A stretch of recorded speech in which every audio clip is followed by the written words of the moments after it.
కుల ధన అహంకారంతో సామాన్యులను కించపరుస్తున్నారా? ఇటీవలే గరికపాటి నరసింహారావు గారు ప్రభుత్వ పాఠశాలల్లో పిల్లలకు పెట్టే గుడ్డు, అదేవిధంగా మధ్యాహ్న భోజనం గురించి చేసిన వ్యాఖ్యలు రెండు తెలుగు రాష్ట్రాలలో పెను దుమారం రేపుతున్నాయి. ఒక పక్కనే సనాతన ధర్మం గురించి చెబుతూనే గరికపాటి నరసింహారావు గారు, మరో పక్క పేదవాడి ఆకలిని అవహేళన చేయడం ఎంతవరకు సమంజసం? ఈరోజు మన ప్రత్యేక కథనంలో దీని వెనుక ఉన్న సామాజిక కోణాన్ని విశ్లేషిద్దాం. మరి ఆంధ్ర తెలంగాణలో గరికపాటి వారంటే వారి ప్రవచనాలు కూడా పర్యాయ పదాలుగా మారారు. అయితే వీరు బ్రాహ్మణ కులంలో పుట్టి శాస్త్రాలు చదివి సమాజానికి మంచి చెప్పే బాధ్యత తీసుకున్నారు. మంచిదే. ప్రజలు వీరిని గౌరవించారు. మంచిదే. అధిక ఆదరించారు.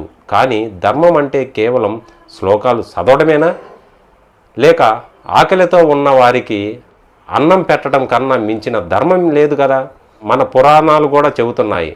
మరి అదే పురాణాలు చెప్పే గరికపాటి గారు పేద పిల్లలకు భోజనం గురించి మాట్లాడేటప్పుడు ఆ ధర్మాన్ని ఎందుకు మర్చిపోయారని సమాజం అడుగుతుంది ఇప్పుడు. మరి మీ ప్రవచనాలలో హాస్యం పేరుతో ఆడవాళ్ళని, అదేవిధంగా ముసలి వాళ్ళని కూడా జోకులు వేయటం, వాళ్ళని హేళన చేయటం వరకు అందరూ భరించారు. కానీ ప్రవచనాలలో గుడ్డు పెడితేనే బడికి వస్తారా అన్నట్లు మాట్లాడారు. మరి ఆయనకు తెలియని విషయం ఏంటంటే, ఈ దేశంలో లక్షలాది మంది పిల్లలకు ఆ మధ్యాహ్న భోజనమే రోజులో దొరికే ఏకైక ఆహారం అని గమనించలేదు. ప్రభుత్వ స్కూళ్ళల్లో పెట్టే ఆ అన్నం, ఆ చారు, ఆ గుడ్డు, మరి ఆ పౌష్టిక ఆహారం కోసమే ఎంతోమంది తల్లులు తమ పిల్లలను బడికి పంపిస్తున్నారు, అలాగే చదువుకుంటారని. మరి గరికపాటి గారికి కడుపు నిండా తిండి ఉండొచ్చు, ఆయన ఎందుకంటే ధనవంతులు కావచ్చు. కానీ రోజువారీ కూలీలకు ఆ ఒక్క గుడ్డు ఆ పట్టెడు అన్నమే ఎంతో పరమార్థం. మరి నేడు ప్రభుత్వాలు విద్యా కానుక, గోరుముద్ద వంటి పథకాల ద్వారా నాణ్యమైన ఆహారాన్ని అందిస్తున్నాయి. మరి ఇలాంటి సమయంలో ఒక మేధావైన, ఒక ప్రవచనకర్త అయిన మేధావి అభినందించాల్సింది పోయి ఈ గుడ్డు తినడానికే బడికి వస్తారా అని హేళన చేయటం ఎంతవరకు మరి వారసత్వం గురించి ఏమంటారు? మరి ఆయన కుమారుడు ఏ క్వాలిఫికేషన్తో ప్రవచనకర్తగా మారారు? మరి తండ్రి పేరును వాడుకొని వేదికలు ఎక్కటం వారసత్వం కాదా? ఒక పేదవాడు తన బిడ్డకు చదువుతో పాటు కాస్త అన్నం పెట్టమని ప్రభుత్వాన్ని కోరడం తప్పేముంది?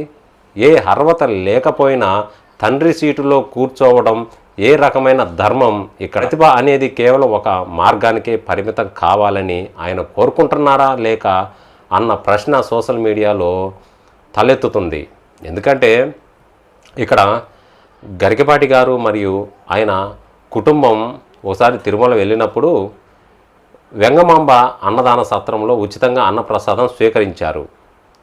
ఫ్యామిలీ మొత్తం వెళ్ళినప్పుడు మరి అది ప్రసాదం కాబట్టి ఆయనకు తప్పుగా అనిపించదు, ఎందుకంటే దేవస్థానం కాబట్టి. కానీ పేద పిల్లవాడు తింటే అది ట్యాక్స్ పేయర్లా అని విమర్శిస్తావా? నిజానికి దేవాలయాలకు ఇచ్చే విరాళాల కంటే ఆకలితో ఉన్న పేదవాడికి పెట్టే అన్నం దేవునికి త్వరగా చేరుతుంది. గరికపాటి గారు, ముందు అసలు మీరు ఏ దేవుని నమ్ముతారు?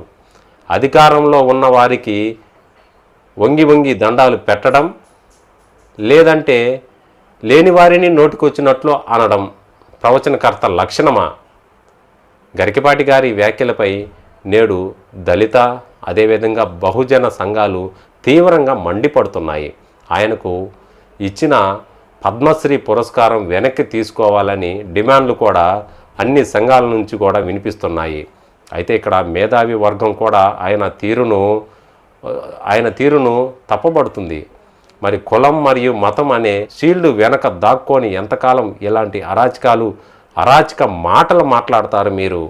గరికపాటి గారి నరసింహారావు గారిని చివరగా వాహిని మీడియా తరపున మేము కోరుకునేది ఒకటే, ప్రవచనాలంటే కేవలం పురాణ కాలక్షేపం కాదు, అవి సమాజంలో మార్పు తీసుకురావాలి. పేదవాడిని కించపరిచేవాడు ఎంతటి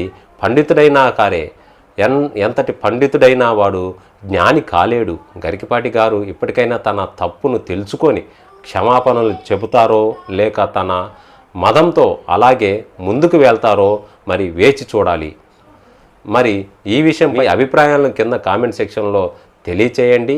మరిన్ని విశ్లేషణల కోసం వాహిని మీడియా యూట్యూబ్ ఛానల్ని సబ్స్క్రైబ్ చేస్తారని మరో మంచి వీడియోతో మళ్ళీ మీ ముందుకు వస్తాను. అంతవరకు ధన్యవాదాలు.